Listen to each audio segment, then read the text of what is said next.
Joining me today is Matthew Stafford. He's the managing partner of Build, Grow, Scale, a powerhouse that helped hundreds of e-commerce stores hit 7 and then 8 figures.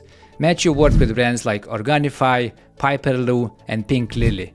His optimization strategies have driven massive results, and all without relying on more ad spend. They did $498,000. They were a couple $1,000s short of a $500,000 day selling that unicorn. They had thousands of searches for unicorns and never realized it until we started tracking their data and showed them that, and it became a runaway hit from day one once we discovered what people were looking for. I'm just starting with e-commerce. From your perspective and your experience as well, Matthew, it's like, what's the 1, 2, 3 of how you can start with e-commerce? Listen to podcasts just like yours, because you have a bunch of experts that come on and give a lot of really good information for free. And Most first-time owners of an e-commerce store think that scaling starts with getting more traffic. The thought pattern usually goes, buy more ads, we'll get more visitors, they will click more, so we will sell more. But traffic without conversions is essentially a money pit. If your store is slow, it's confusing, it feels generic, that traffic goes nowhere. Today's guest doesn't just help stores to get more traffic, he helps them to turn what they already have into a serious, scalable revenue. Hey, what's going on, everyone? I'm Mike Sirius, and this is Mastering Tech Growth. Every week we chat with industry leaders to bring you no-fluff tips on how to grow. If you enjoyed the show, please do me a favor, hit that subscribe button, and do send me your biggest growth questions at masteringtechgrowth.com. I'd love to know what you're working on and what's getting in your way. Joining me today is Matthew Stafford. He's the managing partner of Build, Grow, Scale, a powerhouse that helped hundreds of e-commerce stores hit 7 and then 8 figures. Matthew worked with brands like Organifi, Piperloo, and Pink Lily. His optimization strategies have driven massive results, and all without relying on more ad spend. Today he's breaking down the 10 million growth playbook most store owners tend to overlook. Matthew, welcome. thanks for having me. I'm excited for the conversation. So we'd love to kick with this question, Matthew. When I say mastering tech growth, what comes to mind? For me, it's understanding the metrics behind what's required to grow. And a lot of times the tech stack, if it's not organized in a way that is usable, I pretty much feel like garbage in, garbage out. If you Okay. don't have things organized, then the data that you're using to make decisions is going to be poor.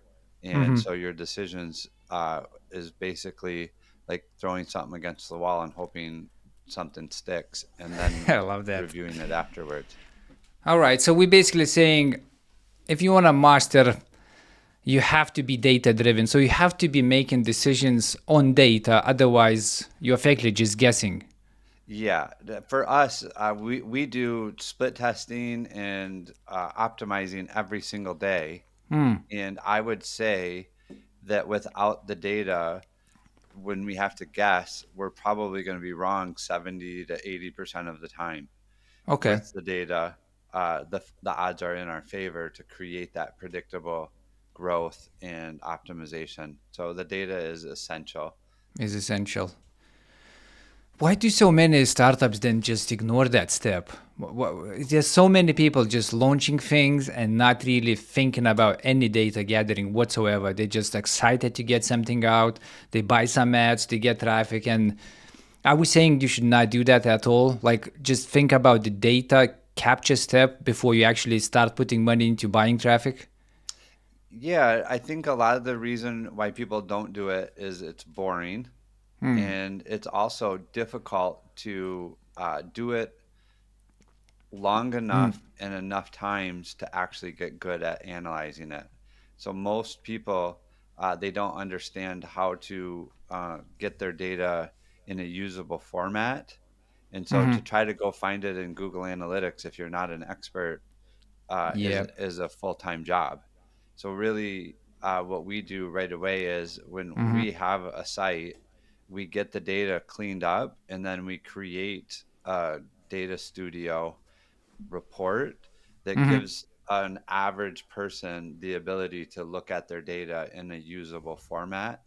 And without that, even myself, after 8, 9 years, because I have team members that are really good at Google Analytics, I'm not great at it. I'm really Mm-hmm. good at using that dashboard that they give me, or that form, because I can look at things from a layperson's or from a business perspective rather than the intricacies of the different filters that Mm-hmm. Google Analytics gives.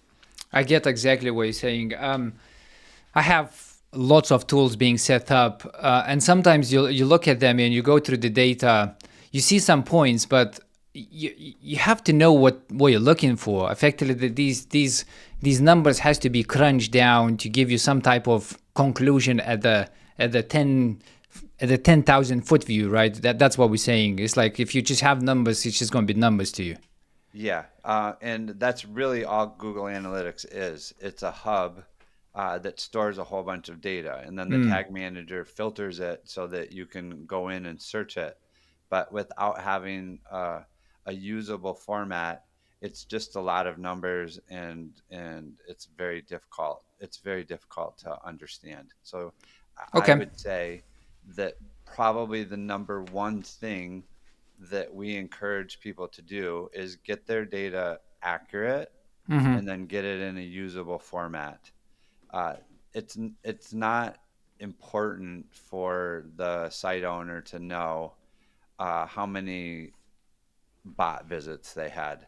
If those are filtered out of the data, who cares? What they want to know is when they buy an ad or they spend money or they have SEO and someone comes to their site for the first time, or if they're a repeat user, what are the actions those people are doing? If they can see that, then they can reverse engineer what needs to happen in order to get those people to carry out the actions that they need in order to Okay. make a conversion. I love that. So here's the question, Matthew. So when you get a new project or a client or a new store to analyze, and you have done that so many times, what's the number one issue you see with e-commerce sites? Like what statistically speaking is at the top as an issue, which you see all the time? Yeah, it's the site is very confusing and bloated. So Co- a lot of times they do their own customer service when they're small, and so every time someone has a question, they think that they need to go add that to the website. And what happens is over time, the 30 or 40 people that don't understand how to browse a website have asked 100 questions, and now they have 100 more things on their website thinking that that's going to make it easier for everybody. And really, what they did is now they're forcing everybody to go through the journey of the person that didn't understand the website, and it yeah. makes it confusing and bloated. So Okay. I would say too much, excuse me, too much stuff on their website. Uh, the majority of ways that we get wins early on is after we clean up the data is we start removing everything that's not being used and that doesn't make the site clear. So we always say it needs to be Homer Simpson simple. If A you're home. calling something by a unique name that only you understand, people don't know what that means. That's not simple. If you have to explain what you mean, that's not simple. So all of those things, we want you to look at the site not from the owner's perspective, how much can I sell, but Yep. look at it from the consumer's perspective of when I get here, how do I find the answer to my problem? How do I solve my problem? I love that. Just dumb down effectively. Just make it so the 5 year old or 7 year old can shop on your store. Basically, that's what we're saying. It has to be as simple, pass all the mom tests and all the grandmother tests. Effectively. 100%. Anybody that will go through their site with that perspective will increase their conversions significantly. Okay. So number one problem, confusing and bloated. What about number two and number three? If you like have that at the top of your head, just very interested. Like, what's the second biggest? Um, I think probably the way that people label stuff. So, like I was saying, um, one of the things that I think is the most important for your website is search and navigation. And Right. most people do not have search prominent, and they're not tracking what people are searching. And then their navigation is sending people off their website to social media icons or to a blog or to all these other things, Yeah. when if you want someone to buy a product and become a client of yours or a customer, then why would you ever put your blog in your main navigation where they would leave the website and go to your blog rather than buying your product? So all of those things can be on the website, but why not put them in the footer and have your main navigation handling the 80/20 of your site, which is the 20% of products that make 80% of the sales. You make Right. those very easy in the main menu navigation and then give them the ability to search. So now you know what problem people are searching. You also give them, we know that search traffic on average converts twice as high as the site average, and they spend twice as much as an average consumer. So if people can find what they're looking for, your website will automatically convert higher and people will spend more. I yeah, 100% agree around the search. We had a guest, a founder, a CEO of Mail Search, which is the biggest right now open source search engine, which you can sort of install. And they serve a lot of e-commerce sites, and they said exactly the same thing. People underestimate how much golden nuggets you can actually find in what people are searching and how they go through that funnel of when they look for something. That's a very strong shout. All right. So, Yeah, but let yep. me give you an example just to drive that home. Yeah. On a site that we worked on, we track what people type into the search bar. Well, in that search bar, the number two most searched things were unicorn and unicorn spelled wrong. And what they were was they had little stuffed animals that you could unzip them and they would unfold into a hoodie for a kid. So the Right. kid could essentially have this stuffed animal, and if it got cold, they Yeah. could put on a hoodie, or if they got warm, they could fold it up and it became their stuffed animal. Super great product. Well, the number two searched items were unicorn, unicorn spelled wrong. They didn't have a unicorn for a stuffed animal, and so they built one. And when we launched it on Amazon Prime Day, they did $498,000. They were a couple $1,000s short of a $500,000 day selling that unicorn. And so they had, over the first 2 years of their business, they had thousands of searches for unicorns and never realized it until we started tracking their data and showed them that. And it became a runaway hit from day one once we discovered what Yeah. people were looking for. That's so. Did they just sort of started selling the product, or did you actually created the product? They created it once they knew that so many people were searching for it, and they launched it on Amazon Prime Day, and they emailed Right. all Okay. their people like, "Hey, we have a new product release," and yeah, it created a $500,000 in 24-hour period. That's a great success story. Do you have any more? Like, I'm just very interested in these like small tweak, big results type of examples. If we have Yeah, more, I because have another yep. one that I'll give anybody that has a website can use this, and I will tell you that over the last 4 or 5 years, it's probably accounted for 20, $30 million worth of revenue. I would say 4 or 5 of our biggest wins came from this little, what I would call a optimization. On the thank you page, right after somebody buys, we put a pop up on the sites that we manage. And what it says is, what was the one thing that almost made you not buy? And so Interesting. the Okay. person who just gave you money and bought the product will Mm-hmm. tell you what things were confusing, what friction they had, what they didn't understand, what they wish you would have done better. Mm-hmm. They will give you the advice that a first time consumer would love to have, Yeah. so that you can optimize your site. We go back and fix those things that they've brought up. Mm-hmm. And in that process, we create a lot more wins for the store. And an example of how valuable that is, we have a company that sells their ecom product off of a VSL. Well, at the end of the VSL, we asked, or when they bought, we asked that question, what was the one thing that almost made you not buy? And we got about 500 responses.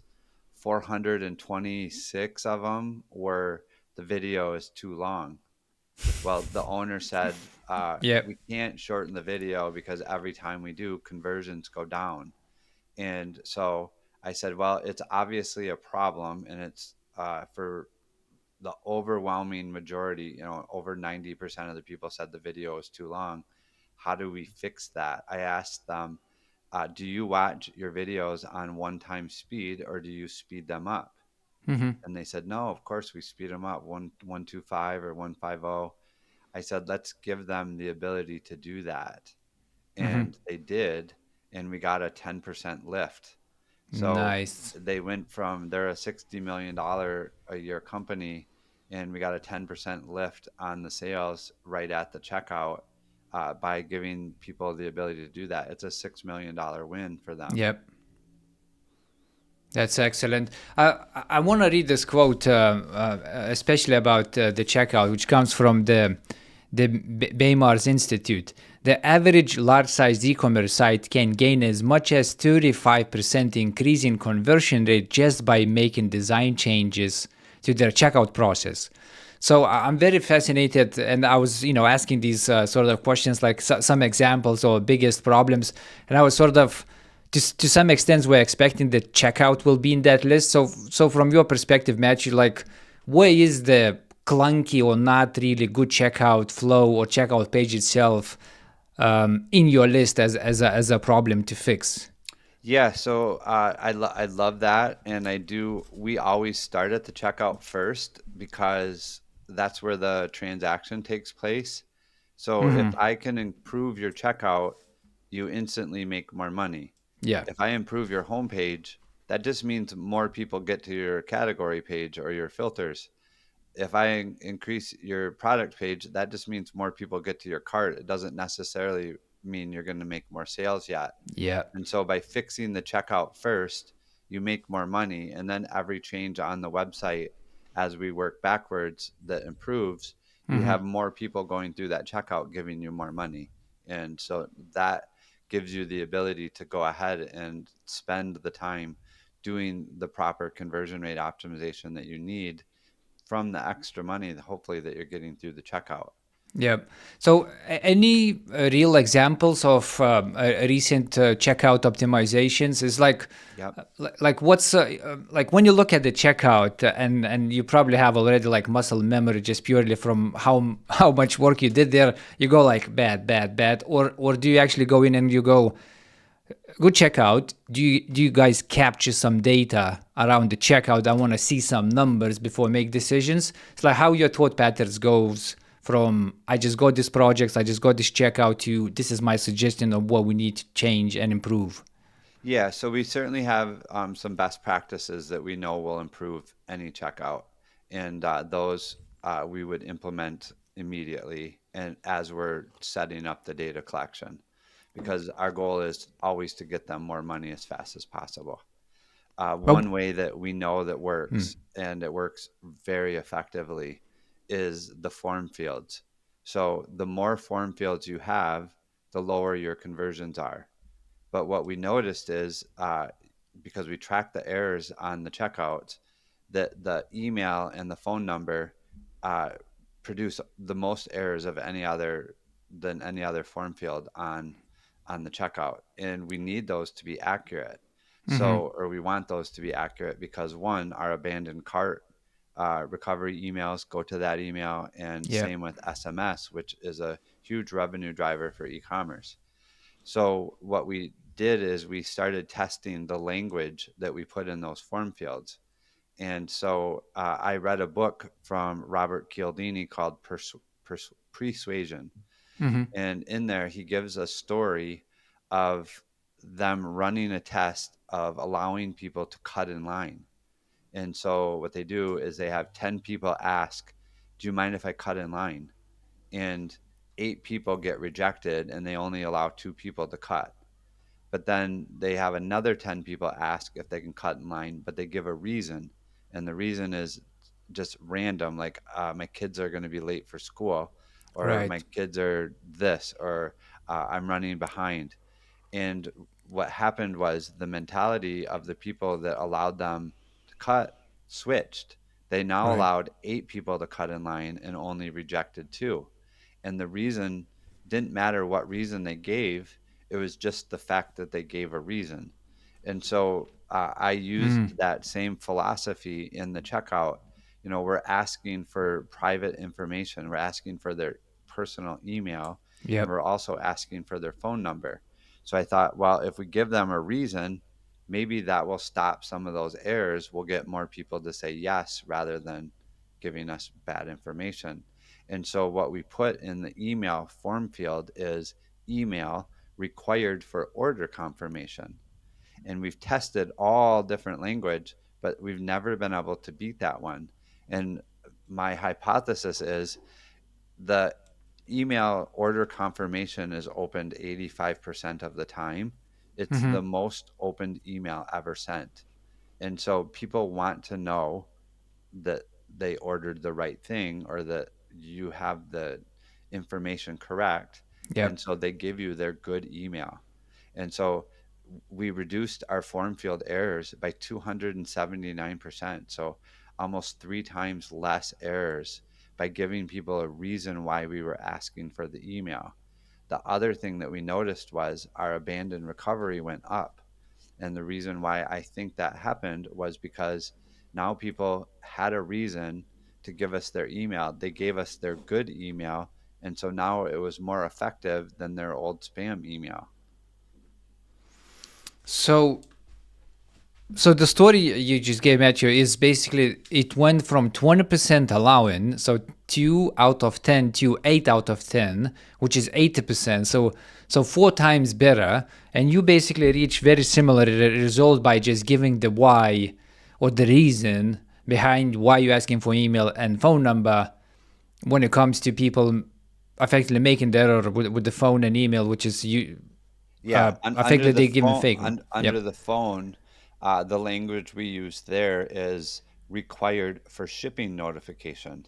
So Right. one is required for for order confirmation. The next one is for shipping notification, because who doesn't want to know when their product ships? Yeah. And so by putting those two in there, we've got as much as a 17% lift in the checkout, just by giving people the reason why we're asking for the information that's required for us to, move forward to make the sale. So what was before then? Was it just like your phone number is wrong or It something like just that? it just says email and phone, and Right.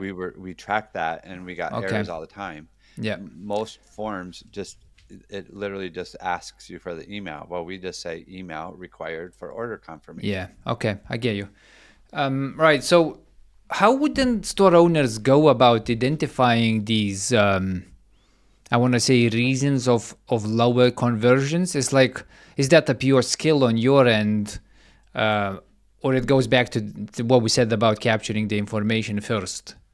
Yeah, well, obviously, I would be naive to say that an average person is going to understand conversion at the level that we do by looking at the page, because Mm-hmm. that's all we do, every day, Yeah. and have for the last 10 years.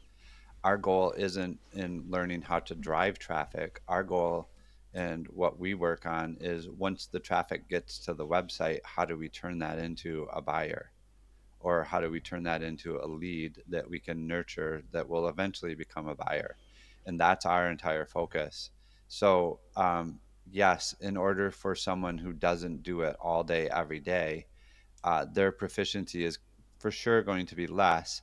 Hmm. But the way that they can learn is by getting their data accurate and then understanding which metrics they can look at and then pull on those metrics in order to increase, their profitability. Okay. We try not to call it CRO. We call it revenue optimization instead of conversion rate optimization, Hmm. because I can raise your conversion rate by offering a sale on all your products. Your conversion rate's going to go up, but Yeah, that's not necessarily what you're trying to do. You're trying exactly. to generate more net revenue. And so Mm. the way to do that is to have a website that is really good at communicating with your customer, because it's having a conversation when you're not around. And if your website's having a poor conversation, then you're going to have poor results. So that making sure that that website performs at a high level and is super clear is what's required in order to have high conversions and create more sales. I love how you made the difference between conversion optimization and revenue optimization. That's a deep experience type of difference. So I know you like average order value and a lifetime value as two metrics. So let's talk about the metrics people should care. At the end of the day, what metrics people, and when I say people, I mean e-commerce store owners should actually care. Yeah, I do believe average order value is required to pay attention to and to Mm, always be trying to increase, because ad spend is what you use to increase your volume of sales. yep. And in order to be able to spend ads, you need to know what your metrics are.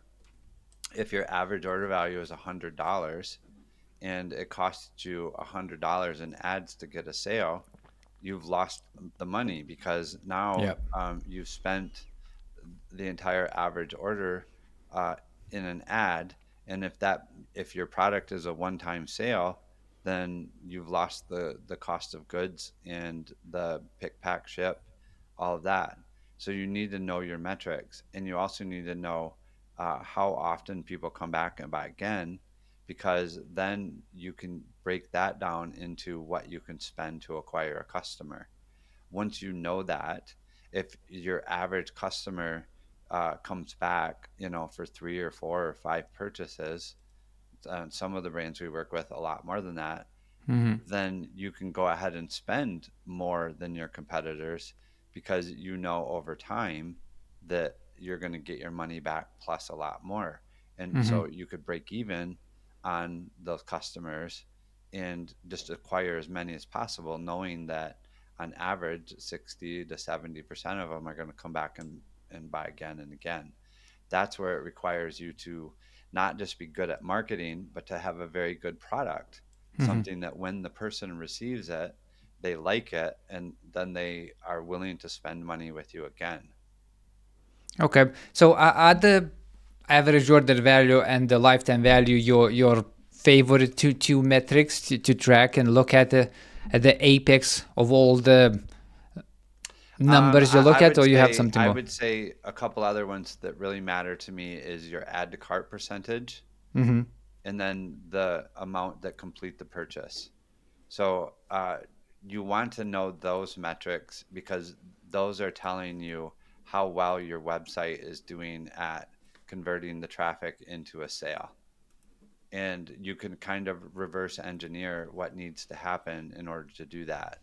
If you have a $100 average order value and a 10% add to cart, and less than Right. 20% or 30% bounce rate, then now okay, the people that are coming here are actually interested in what we're selling. The website's doing a good job of communicating that.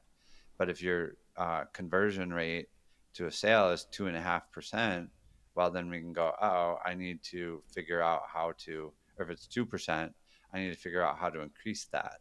we know that you're going to automatically have some drop off from the people that add to cart to the people that proceed to checkout. You're going to have some drop off from the people that get into checkout compared to how many complete the purchase. And so seeing where that drop off is kind of tells us where we want to focus our attention to improve, to get those numbers, as high as possible. Okay. So are we just sort of adding a key performance indicator to a funnel step? I felt like the first step, which we're discussing, is add to cart, which is just someone added something into cart. A next step in the funnel is did they actually complete? So that just feels for me like we're just adding a key indicators to an actual funnel. Is that the right? Yeah, that way you can see where the drop off is Yeah. and know that that's where your time would be well invested in Okay. spending. You want to shore up the areas where the people are struggling to complete the conversion, whatever it is. We consider, if they're on the product page, the conversion is to get them to add to cart. If they're on the filters, the conversion is to get them to pick the filters that get them to a product. Okay, so if I ask this, how should store owners think about KPIs? Are we saying that first build a funnel, like a happy path type of funnel, have a metric which is an indicator of is that funnel healthy or not, and then basically create some KPIs around that? Yes. Yeah. And Okay. I would say that obviously, when you set it up from the very beginning, simplicity scales and chaos fails.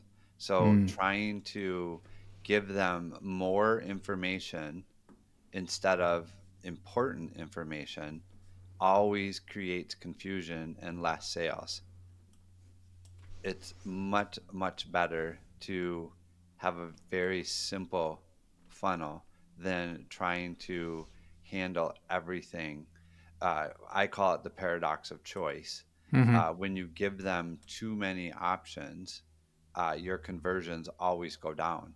So if you have the ability, say you're selling print on demand t shirts, Yep. and you have the ability to give them 15 colors, you will hurt conversions if you give them all 15 choices. If you give them the choice to buy black, navy, heather gray, and red, you will have 3 times more conversions than you'll have if you give them 15 choices. And people always go, "Oh yeah, but I sold some pink ones and I sold some uh, purple ones and I sold some." Yeah, but those people would have bought one of the other four main colors that make 80% of your sales if that was all that was offered.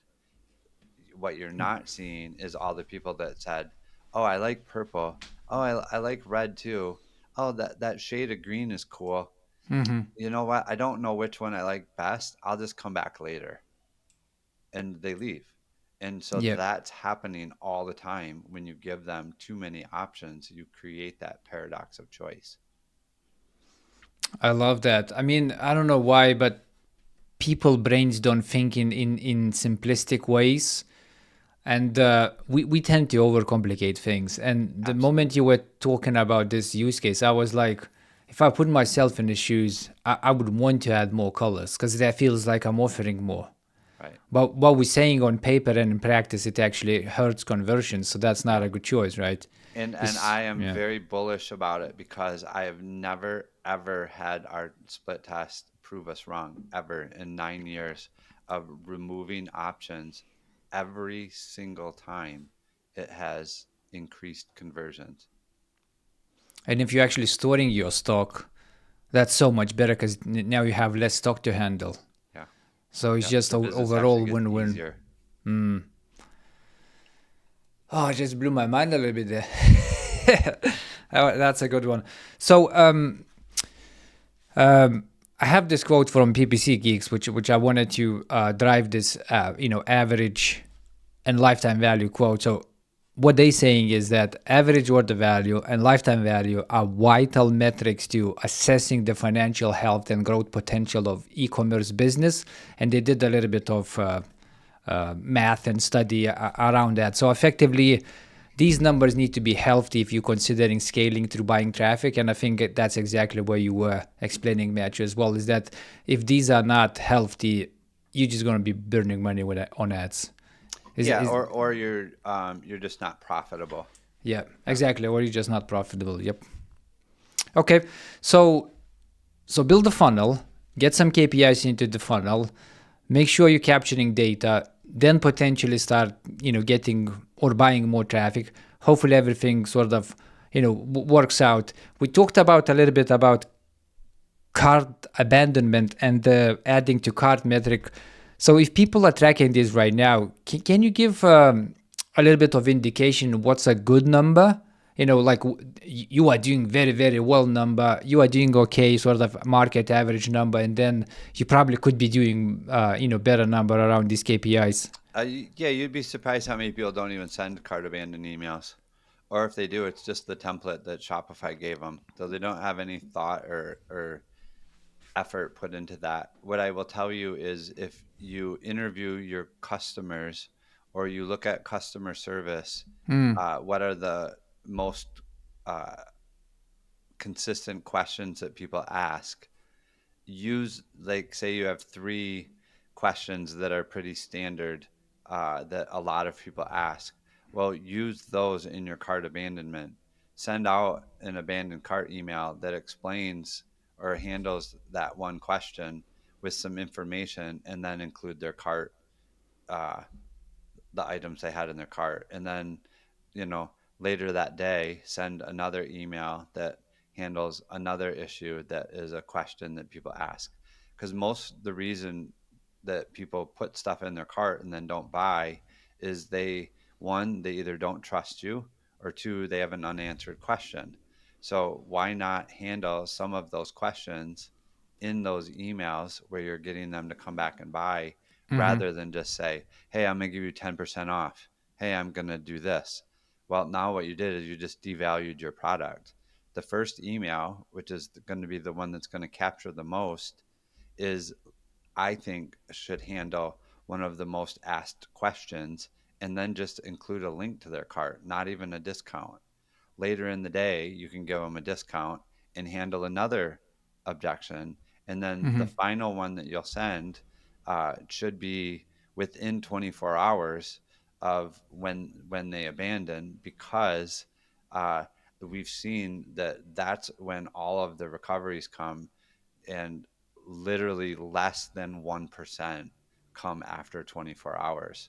So you sitting there hammering them again and again and again to come get this cart and offering all these discounts, after 24 hours, less than 1% of people are coming back to buy those items. You would be much better to shift them into a nurture campaign than to Yep. just hammer them to buy, because the odds are 99 out of 100 of those people are going to unsubscribe and stop following you if you don't stop trying to sell them and actually help them. I love that. So you mentioned two things, Matt. You said one was they probably have unanswered questions, and what was the another reason? They don't trust you. They don't trust you or have unanswered questions. So I wanted to add my reason, which is a experience-based reason. I sometimes just don't finish because I need to do some other stuff. So I Right. often, That's why we don't offer a discount right away. yeah, Many times exactly, people just yeah, are distracted, or they were shopping while they were at their desk and their boss walked up, yep. or like lots of other reasons. So yeah, offering the discount, trying to get them to come back, a lot of times isn't necessary, and you're literally giving away your Yeah, average order value. I do agree 100%. I do shopping during lunch very, very often.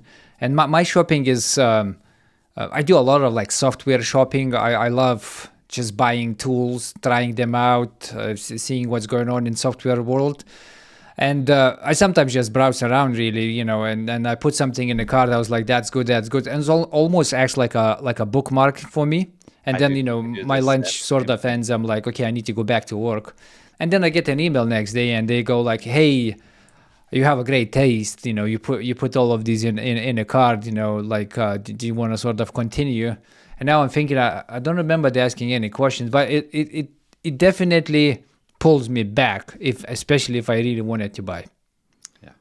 Yeah. And if they would give me a discount, I mean, I would be happy. But you're absolutely right. Like they don't have to. If I had intention to buy, I would just come back and continue with that card. Yeah, and I'm Oh, not saying don't offer a discount. I'm saying don't make that the reason why you're yeah. offering for them to come back, because so many of those people don't need that discount to go ahead and finish the Yeah. purchase. Okay. So, Matthew, do you have numbers like in your head? Like, let's say I care about KPI of people adding product to my cart. Like, what's like like market average? What's a healthy conversion of I that? think that if you're not capturing at least 25% of your revenue from email, that you have something's broken. Okay. So we want it to be at least 25. We have site owners that are extremely good and dedicated to their email process, and they make as much as 40 to 50% of their revenue comes from their email campaigns. That's a lot. That's half of the business just coming Yeah, purely and from that's the from. most profitable money because they've already Yeah. spent the money to acquire the customer. So Exactly. now they're Yeah. not it's not all money's the same. The money that comes from the email is by far the most profitable. And so we want that email and SMS. We want those to be healthy because that means the business has a healthy profit margin because of that. And when they have that, then they can grow and scale. Okay. So, and as well, that allows to personalize, and I really love personalization, and I want to get a little bit of your, take on that. So, the the site I mentioned, which sends me the card abandonment, I mean, it's a very known. It's called AppSumo.com. It's a very known sort of entrepreneurship software discounted type of service e-commerce store, right? So when I go to their website, I'm always logged in, so they never log me out. And what I love when I go there in their sort of like main homepage is that they show what I like. Like they show the software and the apps I'm historically probably purchased or navigated to. They personalize that page and that experience for me, so I don't get noise, right? And then if you look at others, you get a generic landing page. You basically, I get the same, you would get the same, and it's just everybody get the same. And very often that doesn't get my second click, let's say like this. So from your perspective, how much you think that personalization have a play when it comes to conversions, and how do you guys go about all that personalization theme for commerce sites? Yeah, I believe that that's becoming more and more important. E-commerce is evolving and maturing just like any other industry. And so the better job that your website does of making it appropriate to the person that's browsing it is going to matter. And most, I think, with AI and the other things that are happening, most of the platforms are going to do a good job of that. You just need to probably set it up properly and understand your main customers' problems and their browsing habits, which you can do if you are looking at your data. You'll figure that out and can optimize it in a effective manner. I don't think that a cookie cutter approach works very well. I see a lot of people just like think they can flip a button and it's gonna work, and it requires more than that because your Okay. competitors are putting in more time and effort than that. And so if you're not willing to do that, then you have to be okay with just getting the scraps from the leftovers, because the people who actually care and run the business from the customer's perspective are going to win. Okay. So we're saying there's no easy Shopify app or plugin where I can just go like switch on, boom, from this point on, we're capturing data, everything is personalized. There's It's like there's probably going to be better than doing nothing, but it's not going to you're not going to compete with the people who are actually going in and setting it up properly. so from your perspective, Matthew, the service you guys doing, did you have like like, do you put attention to personalization, or you believe that's, that comes later in the journey, and there's a lot more other things to fix first? Well, yeah, I think that everything that we do is personalization based off of the data. Right. So we see what people are doing, and then we alter the website to make it easier for people to perform the action. So, yeah, I actually see what we do from start to finish is personalization based off of the data of what we see people doing on the website. Okay. And when it comes to average order value, and I'm coming from this like recommendation perspective, like where you sitting, either you're going through the funnel or you're sitting in a checkout, and they go like you coming to us a second or on the third time, we know where you clicked around.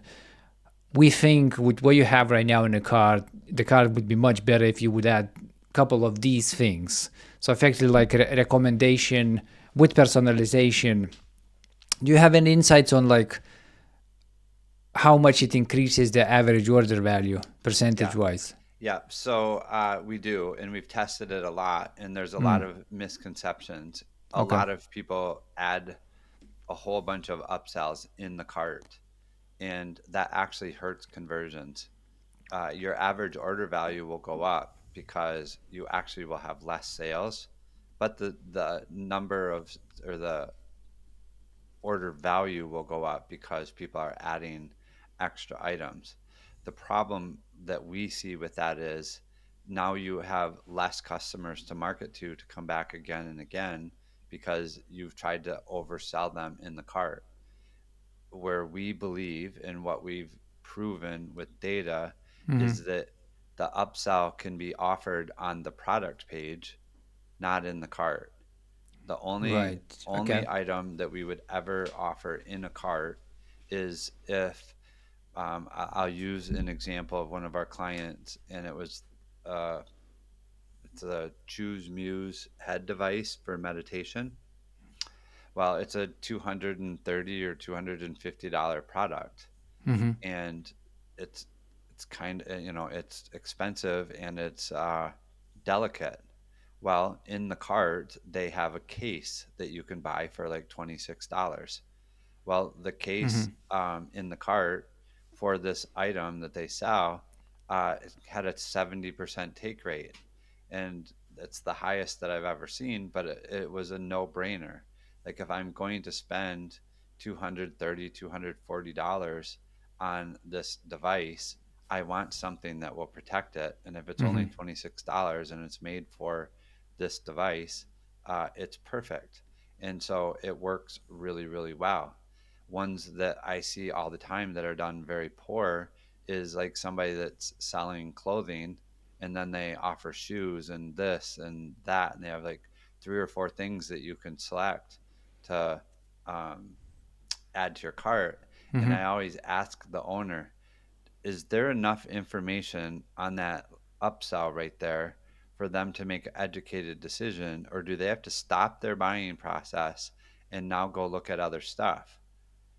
The people that are doing that, you're literally giving them another reason to get distracted and leave instead of complete the purchase. And now you have them on your customer roll, and you can market to them again and again and again and sell them effectively instead of, hey, I'm trying to maximize every little ounce of this. And so I'm going to put a whole bunch of things in the cart for you that make it confusing and Yeah. actually hurt conversions. So people think Well. like, oh, well, my average order value is $4 and order more now that I have those upsells in there. Yeah, but Yeah. you have 20 less customers out of 100. So would you rather have the 20 customers that will buy again and again and again, or would you rather have the $4 average order value? And most people don't understand that and make a very poor decision that hurts their business long term by trying to oversell in the cart instead of doing it on the product page. That's brilliant. So it's very similar than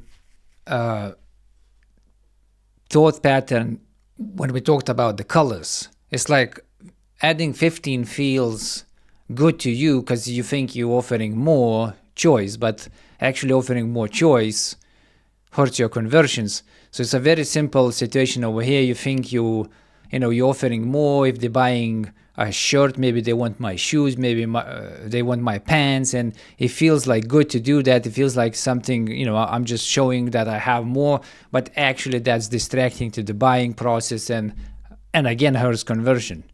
Yeah, Right. 100% correct. Yeah, that's definitely goes against, I think, the natural tendency of to think about things for human brain. So we see that error all the time. Okay, so all right, so there's some gotchas around personalization then, right? So I mean these recommendations which are based on personalization. So even if I'm buying a T-shirt and I bought shoes before, doesn't mean that you should be offering me this in my current flow of trying to buy this shirt. Right. Okay, I get that. I want to read this quote from Mackenzie about personalization just to sort of land the importance of this. Companies that excel at personalization generate 40% more revenue from the activities than average players. So there's still important research numbers which are showing that personalized experience when it comes to e-commerce have a much bigger abilities or projections to do revenue. 40% is it's like a lot It's in my significant. book. Yep. Right. So let's talk a little bit about recording and heat maps and things like that. So that feels a little bit advanced. And if you think about first time store owners, like at least majority I talk with, they don't tend to sort of go like, yes, from the get-go, we're going to install some tooling and some services to capture all the sessions. So we start looking at everything, and they all start with, a simple tool such as Google Analytics. But it's healthy to capture that information. Or what's your point of view, Matthew? Does the heat maps and session recordings help, and where are they best help? Yeah, of course they do. Data is gold, and so we want that data. We use that in order to optimize the experience. The more ways that we're tracking what people are doing on the website, the less questions that we have to guess at. So I definitely agree with it. Think it's very important when we see a drop off in conversions or uh, something's happening. Those recordings are great to go look at, and you can see what the consumer sees. So maybe all of a sudden your Android devices aren't converting. Well, we can go look at all the Android recordings and heat maps and see how the page is displaying on an Android phone and go, oh, no wonder they're not buying. The page is like shifted, you know, half of it's on and half's off. We have to go in and, clean up how it's displaying on that browser.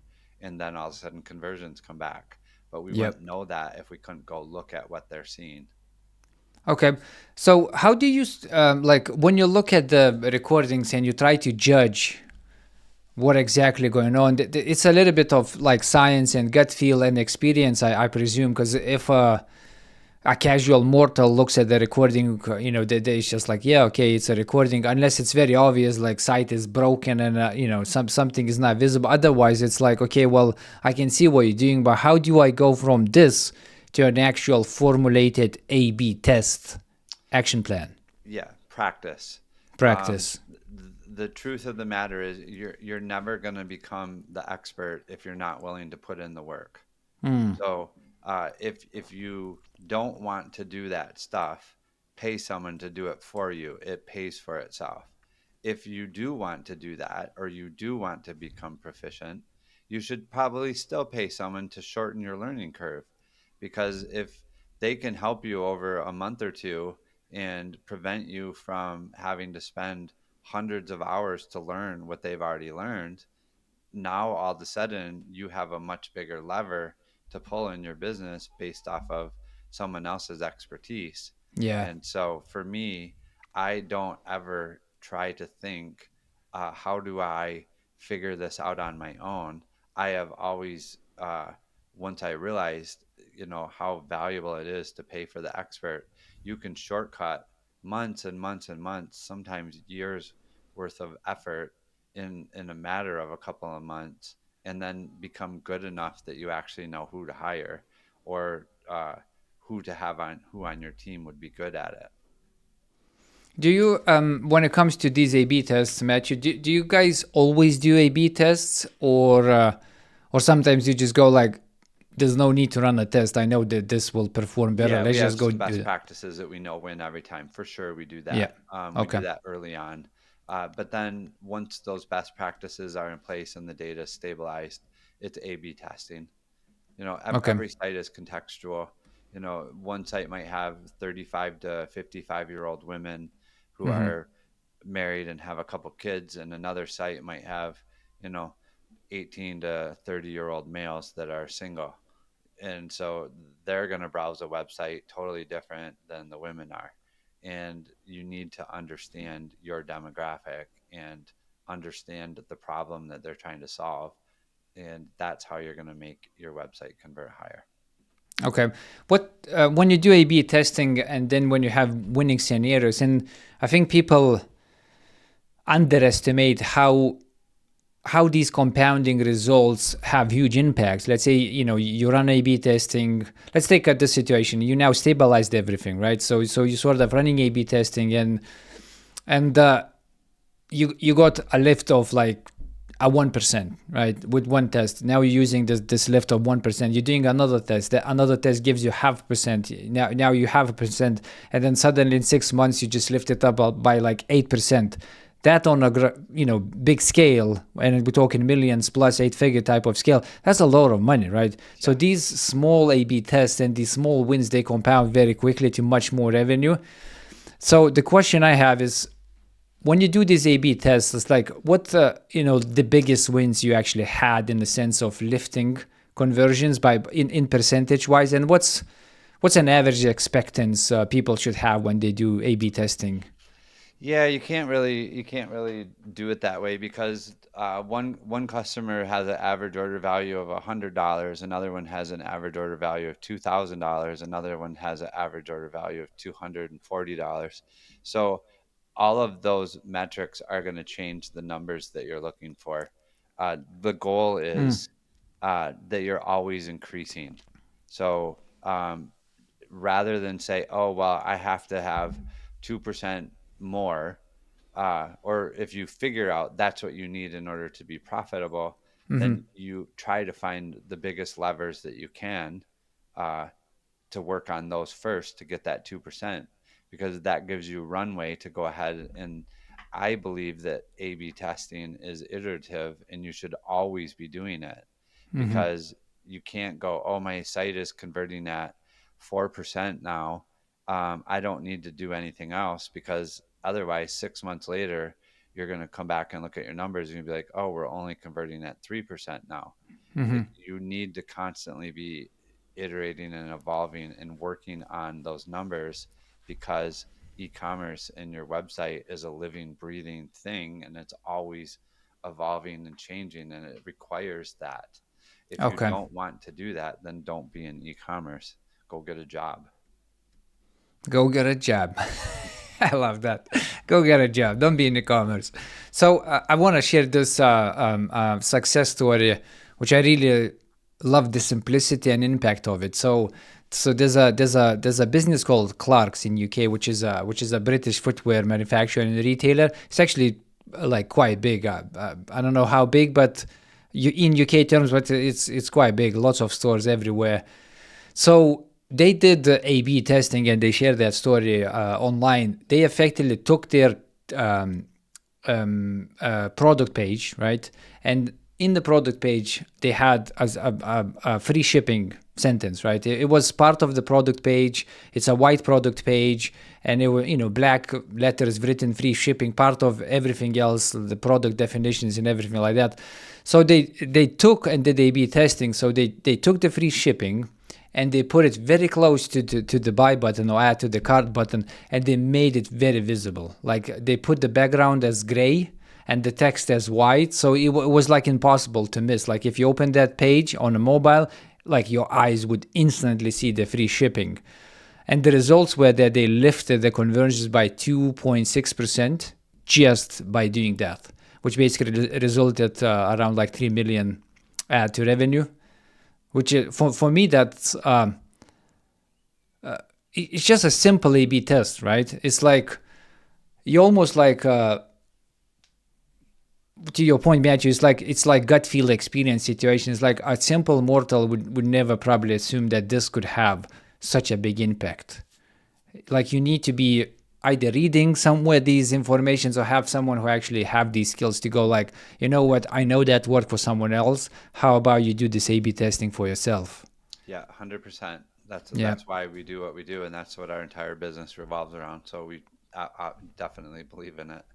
Right. So, can you give us a little bit of understanding when an e-commerce business should be looking, to partner with companies like yours? It's like if I'm just starting and maybe I'm doing like a drop shipping, I assume you would be, like too big of a partner or too expensive of a partner. So it's probably like some type of maturity where you look at maybe at revenue totals or something like that, where you go like, look, Yeah, for like us, we you want them to be doing around 100 grand a month or more.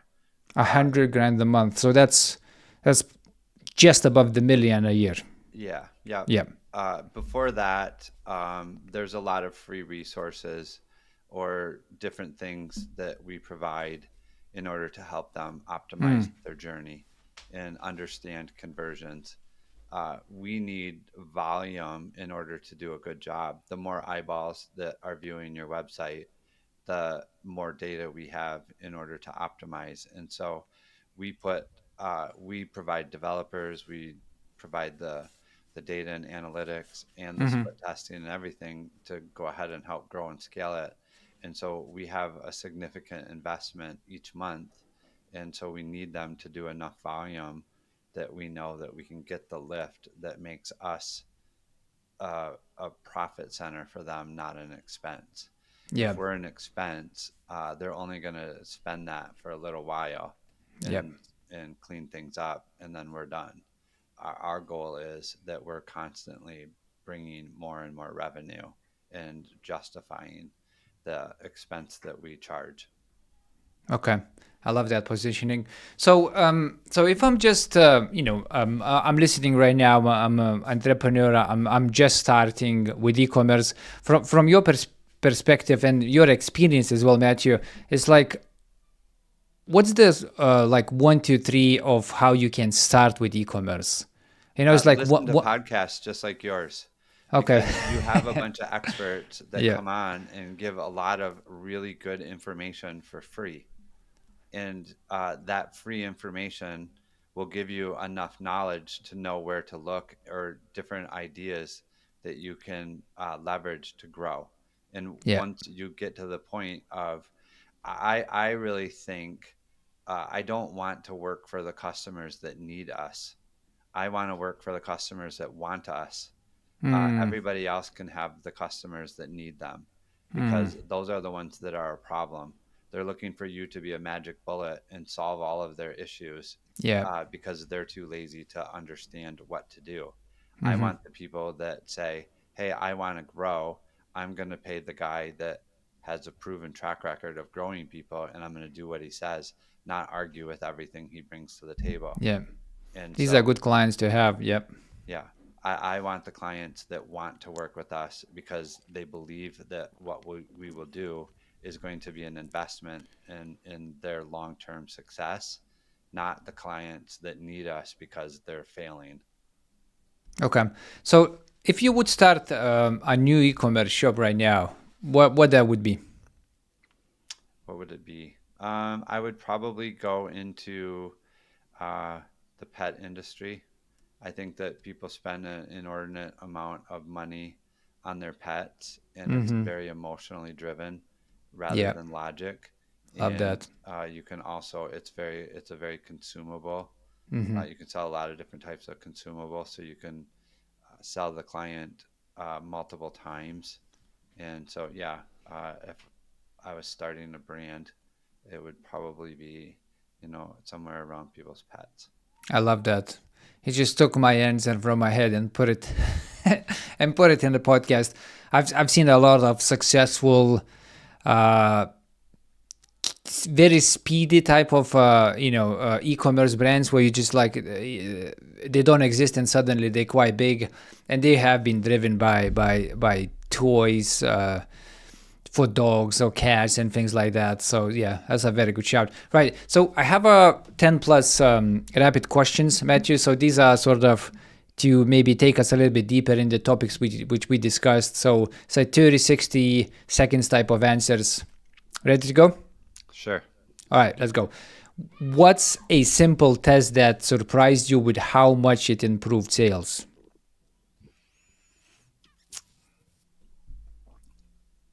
Probably putting the text in the form fields. That still to this day is one of our biggest wins that we know works every single time we do it. That's what we just discussed in the checkout. Give an explanation of why you're asking for this information. Yep, exactly. Yeah, all right. How do you quickly figure out if load time is hurting your conversions? Well, we know that load time hurts your conversion. So if you have a site that loads in longer than 2 or 3 seconds, automatically you can increase your conversions by speeding up your website. So that's not even something you need to figure out. Like the whole market just knows that slow site. 100% every Yeah, single time a yeah, slow website will cost you conversions. yeah. What is the golden number you're aiming for when it comes to Under viewport two load time? seconds. Under How two much? seconds.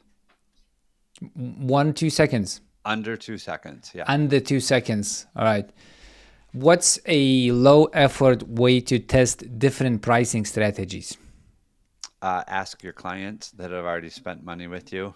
So many people ignore the people who have already spent money, and they're trying to talk to people who haven't spent money yet. And those are the wrong people to ask.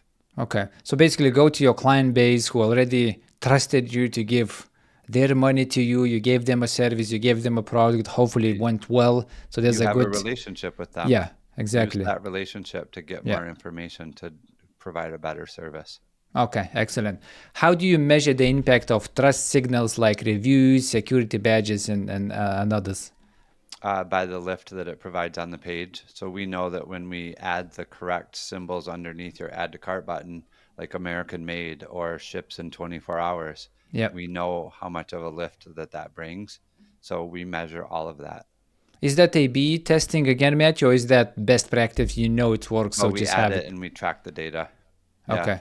we know that those are going to work, but we don't A/B test that stuff. You just know that they will work. So effectively, we're saying it's just same as the speed load time. Just do it. Yeah, Yep. absolutely. Okay. What's a small checkout change that most stores overlook but can fix now? I know the answer to this, but go. Include your phone number There you go. or an email. Most checkouts just have the store's logo. If you add the phone number or an email, you'll actually increase conversions and you won't see more phone calls or more emails. But What? it's right Why at is the that? point because it's a trust symbol. So It's if a trust someone's about symbol. ready to Yeah. give you the money and there's no way to contact you, they're going to have this internal like resistance to trust. Oh, But if am I you're being like, hey, scammed? here's Like, my phone yeah. number and here's my Mm, email, mm. you're like, oh, well, if I have a problem with this order, I can get a hold of them. Is it as simple as just having it visibly somewhere, or do you want to put a sentence, something like, if you have any problems, don't hesitate to call us No, 24/7? just have your phone number and email. Yeah, Just put that's it it. right next Okay. to your logo Yeah. in your checkout, and you will see a lift in your checkout. Keep it simple. What's one mobile specific tweak that instantly improves the shopping experience and conversions? Removing complexity. You have such a small screen space compared to a Yeah. desktop. Your mobile experience should be much different than your desktop experience should be. And the way that you do that is get rid of complexity. What's a simple and good, I want to say optimized for conversion page, but that's probably means a lot. But like, let's say we're looking at the mobile, like what I'm actually seeing in my viewport the moment I land on a Less page. options. What is it like? We're still showing picture and we're saying title of a product and buy button, like that's it. No, obviously they need to have enough information to make a buying decision. Yeah, it'd be really difficult to say this one thing. What I Okay. can say is your button shouldn't match anything else on the page. So if your theme is black and yellow, don't use black and yellow buttons. You want to use a color that stands out. Mm-hmm. Okay. So, do you have any insights in having a video for product or just having images for product? Is there any Yeah, like video sells. So video sales? Okay. I wouldn't have an autoplay, but I would definitely have a video as one of my thumbnails. And the video is effectively an ad video, or is it more like a showcase video, or is it It better if it's depends. a One video could be like a it from? could be a product unveiling. It could be Uh, a explainer video. It can be all different things. That's going to be it depends on the site. okay. Is it worth actually running some type of campaign with customers who bought the product and go like, hey, can you do a video of how you actually using that, and then just bring that back into like a product video and give them, User generated content always helps sales. uh, So I wouldn't say that that's a bad idea, but I don't think that that's that's a very complicated way to get a video to start with. And most okay, site owners, yeah, the more complex you make the task, the less of them will do it. So again, I there you would go, yeah. say again, I'm always looking for the simplest answer that's Mm. sustainable. I love that. All right. What's the difference between personalization and hyper personalization, and how do you apply it without overdoing it? Um, well, I guess you could get creepy because there is a way to get enough data now that you know way more about the customer than what they think you know. Yeah. And if you're revealing that, you're probably going to freak them out. But you can also use the data to make sure that uh, if they've purchased from you 3 or 4 times and every time it was shoes, maybe it's a good idea to show them shoes or your new offerings Mm. rather than trying to sell them on your t-shirts. So I think that there's always a way to use data to increase conversions, and then there's also a way to scare people away. Yeah, I'm always um not scared. I'm looking for a word, but the Twitter or now X, if you ever run ads over there, the targeting they give you, like like it's just so difficult not to ask this question, like how do you have this data? Like it just blows my mind because, as an example, which was the latest, is that you can target people who own Teslas. So I'm like, how do you know who on Twitter actually owns Teslas? Like, there's nothing in the forums about that. Right. And I'm like, how do you get that information? That's for me at the borderline of like, this like edgy hyper personalization. I'm not even sure how you capture that information. All right. What's one signal in session recording that tells you the page need fixing? Load time. Low time. So you look at it. I mean, low time. Yeah, it's no Yeah, if brainer. it's a Low time. highly visited page and the load time on that page is low Yeah. or slow, fixing that's going to automatically increase your conversions. And when it comes to low time fixing, Matthew, is that like what's your go-to? Is it like smaller images, stronger servers, A lot of or is it? time it could be an app that's making a server call and the app has been discontinued or you're not even using it anymore and so it's Mm, not connected and so it's sitting there making server calls and times out. There's a lot yeah, of different things. like a Shopify app. That's what I mean. Yeah. Okay. What's a quick way to turn first-time buyers into repeat customers?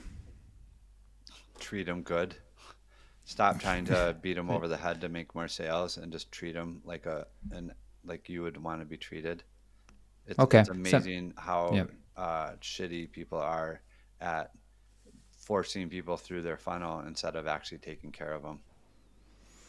I'm not surprised. I get that treatment quite often. Spend a lot of money online. I mean, I buy everything online, to be honest. And you can absolutely, to the point you make, from experience, I can tell you that I never go back to the shops where I'm not treated right. I'm always like I want to say like spoiled by a Yeah, good customer service at this yeah, point, same. where if I'm not getting that, I'm a sort of like king type of treatment. I'm like, The this. number one thing that I look for in a customer that we're gonna help and work with is, do they have really good customer service? Because if we increase their sales and they have bad customer service, Yeah, they're not going to stay with us anyways, because it just implodes. yeah, good shout. How do you decide what part of customer journey to optimize first? We look at the data and see where the drop offs are. And You know, is it yes, always that you have a drop off? What if all the funnels are plus minus the same? Like, you don't have like that would a. be in a perfect world, and that doesn't exist. I love that. So you're always gonna have a Of course, step in the yeah, funnel, right? customers are really good at certain aspects of their business, and they're not really good at the others. And Okay. so it's everybody has a weak spot. Okay, excellent. Well, that was an excellent episode, Matthew. We went through many things there. I mean, we started with the fact that fundamentally speaking, you need to be getting and capturing the data. You need to make sure the data is accurate. Then you need to convert the data in a usable format, and that is a fundamental, critical step all the store owners should have, because from that you're going to make decisions about what you want to optimize. You should think about your funnels. You should have some KPIs for each of these funnels. If something is misbehaving or not misbehaving, if one of the funnels is performing poorly, you can do some A/B testing, which probably will lead you to capturing some recordings for the sessions. Some great tips about the checkout, about the forms, giving the reasons. It was an excellent episode, Matthew. Thank you very much. If people want to learn more about the services you're providing, how they can get in contact. Yeah, our website is buildgrowscale.com, and my email is just matt@buildgrowscale.com. So they can email me, or they can go to our website, look at it, and sign up for a call, and we'll do an audit with them. Excellent. So we'll have these in the show notes. People tuning in live, of course, go ahead, do this right now. Otherwise, check your show notes. You'll see all the contact details of Matthew over there. If you find this episode useful, and if you have a friend who's right now optimizing their e-commerce sites, share that episode with them. We would love if you would send us your challenges, your questions around scaling your business at masteringtechgrowth.com. Don't forget to subscribe as well. And as always, guys, until the next time, stay safe and see you online.